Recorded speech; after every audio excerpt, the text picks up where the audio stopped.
멘트. 우리 주변에는 무수한 사람과 사물들이 존재하는데 이들은 하나같이 고정된 이미지를 가지고 있습니다. 그러므로 시인은 이러한 주체나 대상이 지니고 있는 고정관념을 없애고 자유로운 상상력이나 사유를 통해서 그것들을 새롭게 바라보고 재해석해서 새롭게 표현을 하게 되는 것입니다. 이처럼 시를 새로운 관점에서 새로운 표현법으로 창작하기 위해서는 우선 고정관념을 없애야 합니다. 자, 지난 시간까지 의인법에 대해서 우리가 살펴봤죠. 자, 의인법과 비슷한 번호법과 의물법에 대해서 오늘 이 시간에는 살펴보도록 하겠습니다. 자, 그러면은 이 의인법 중에 하나인 번호법이라는 게 많이 쓰이고 있는데, 자, 번호법에 대해서 한번 살펴볼까요? 이 번호법이라는 수상 용어가 있는데 인간도 대상이 될 수는 있지만 일반적으로는 인간 외의 대상을 마치 상대방이 듣기나 하듯이 불러보는 어법을 번호법이라고 해요. 이를테면 구름아 너 어디 가느냐 할 때의 구름아가 바로 번호법입니다. 이러한 번호법도 대상을 인간화하고 있는 의인법 일종이라고 할 수 있기 때문에 여기서 다뤄보겠습니다. 자, 예시를 볼까요?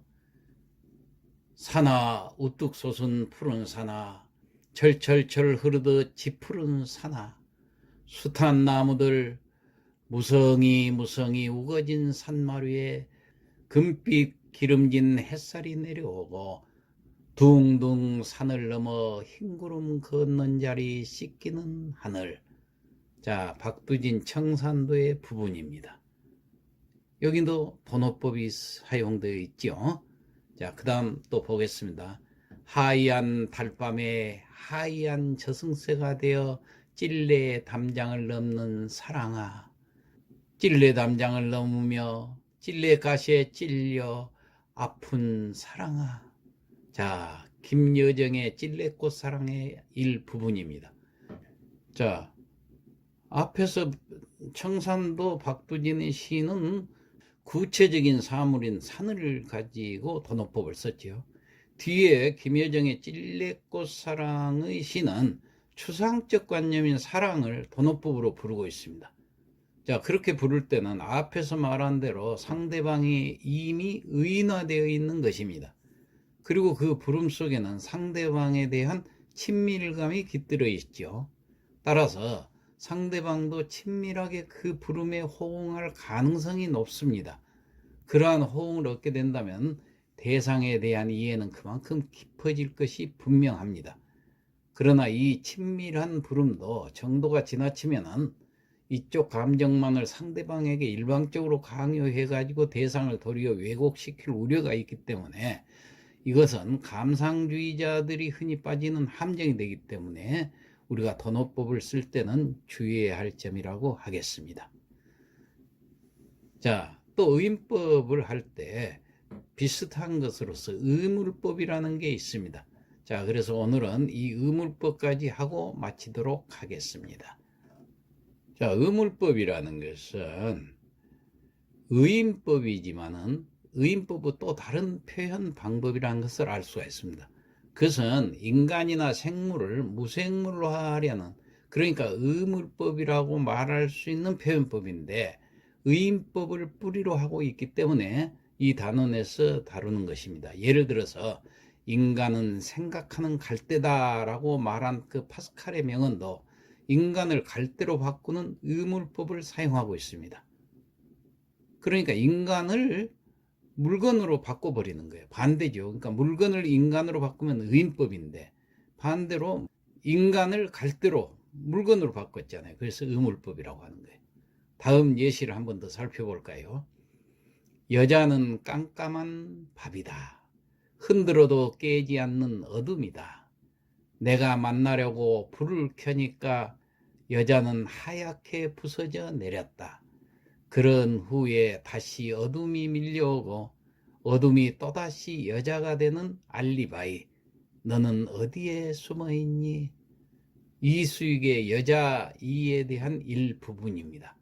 자, 이 시에서도 인간인 여자가 생명이 없는 존재인 어둠으로 의무화되어 있는 것입니다. 이 의물법을 통해서 이 시는 우리에게 새로운 인식을 요구하는 여자의 모습을 그려내고 있습니다. 그것은 밤이요 어둠인 존재, 불을 켜면은 하얗게 부서져 내려서 없어져 버리는 존재로서의 여자인 것입니다. 이러한 여자는 어떤 의미를 갖는 존재인가라는 물음에 대해서는 배타적 정답이 있을 수가 없죠. 다양한 해석이 가능하고 또 그래도 무방하기 때문입니다. 그러나 편의상 하나의 해석을 내려본다면 그런 여자는 영원한 수수께끼 같은 존재라고 할 수 있습니다. 이 시에서는 전체를 밝혀보려고 불을 켜면 없어져 버리고 불을 끄면 다시 어둠이 되어 거기 있는 불가사의한 존재가 바로 여자라는 인식을 의물법으로 표현하고 있는 것입니다. 우리가 사랑하는 여자를 그렇게 생각하는 경우가 있잖아요. 자, 생물을 무생물로 바꾸는 이러한 의물법은 바뀐 무생물 속에 바뀌기 전 그 생물의 생명을 옮겨놓게 되는 거죠. 의인법하고는 형태가 정반대로 되어 있는 이 의물법은 그래서 의인법의 일종으로 간주되고 있는 것입니다. 참고로 물활론이라는 사상이 있는데 만물 유생론이라고도 일컬어지기도 하는 이 사상은 모든 물질이 아니 우주의 삼라만상이 생명, 혼, 마음을 가졌다고 주장을 하는 것입니다. 또 이 사상은 일체 만유가 신성을 가졌다는 범신론과도 본질을 같이 하는 것입니다. 이러한 물활론은 비과학적인 원시적 사고의 소산이라고도 할 수가 있는데요.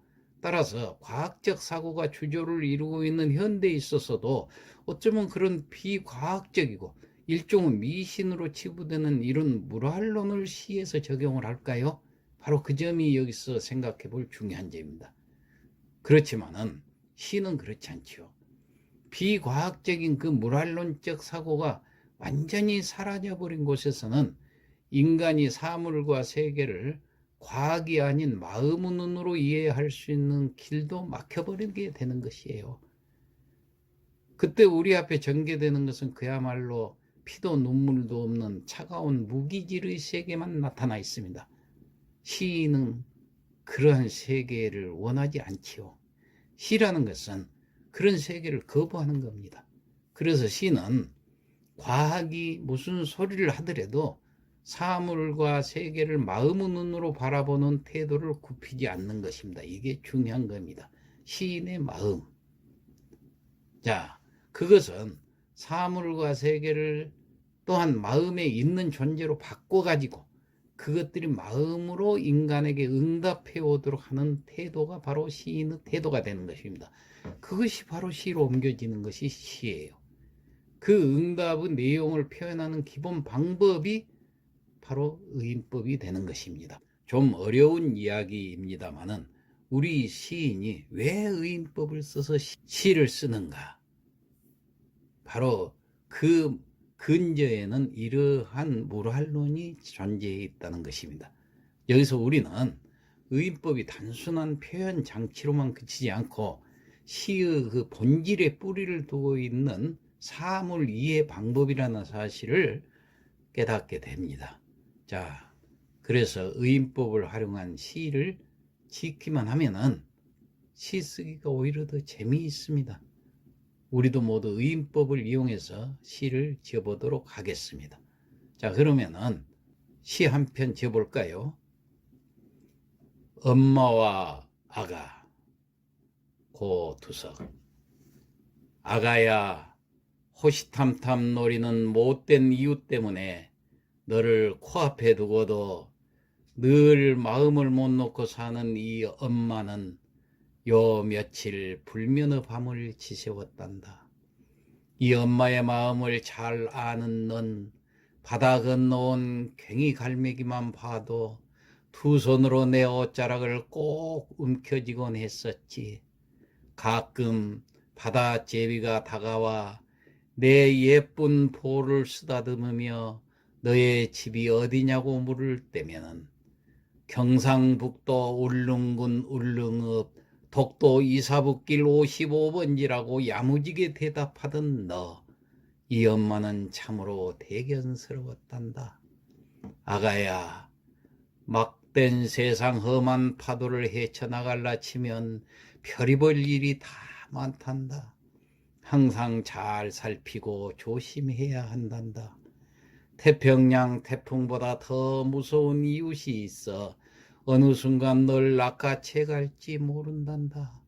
그러나 아가야, 이제는 걱정 말고 내 족보를 펼쳐봐라. 단군 5천년 역사가 너를 지켜주고 있지 않느냐. 삼천리강토가 너를 지켜주고 7천만 민족이 너를 지켜주고 있지 않느냐. 아무리 세상이 막대 먹었다 한들 뿌리가 단단한 이 땅을 어느 놈이 함부로 날치게 한단 말인가. 걱정 마라. 걱정일랑 말고 동해가 불러주는 파도소리 자장가 삼아 잠이나 한숨 푹 자거라. 네, 아가야. 자, 이 시는 설명이 필요가 없죠. 자, 독도를 의인화시켜 가지고 아가라고 표현을 했습니다. 우리 민족이 아가를 소중하게 여기는 모습, 너는 내 아가라는 것을 독도를 비유해서 표현한 시입니다. 자, 이렇게 의인법으로 시를 지으면 더 감정이 풍부해지지요. 자, 우리도 의인법으로 시를 한 편씩 지어 봅시다. 이상 의인법과 하류법, 또 도노법, 의물법 등 다양한 시의 표현 방법에 대해서 살펴보았습니다. 이상 마치겠습니다.